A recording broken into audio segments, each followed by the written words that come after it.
नमस्तेस्तु महामाये श्रीपीठे सुरपूजिते शङ्खचक्रगदाहस्ते महालक्ष्मी नमोऽस्तुते।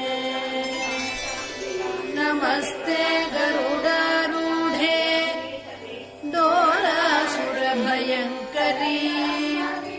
सर्वपापहरे देवी महालक्ष्मी नमोऽस्तुते।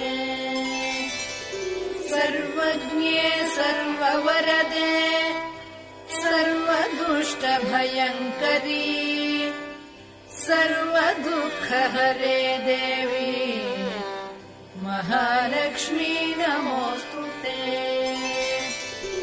सिद्धिबुद्धिप्रदे देवी भुक्तिमुक्तिप्रदायिनी मन्त्रमूर्ते सदा देवी महालक्ष्मी नमोऽस्तुते।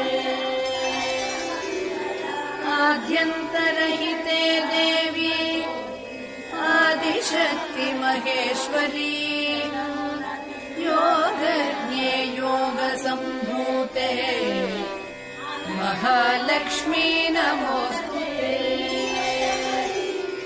स्थूलसूक्ष्ममहारौद्रे महाशक्ति महोदरे महापापहरे देवी महालक्ष्मी नमोऽस्तुते।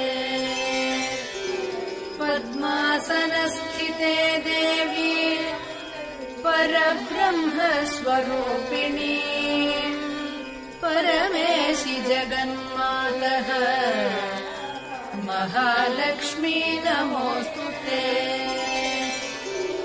श्वेताम्बरधरे देवी नानालङ्कारभूषिते जगत्स्थिते जगन्मातः महालक्ष्मी नमोऽस्तुते।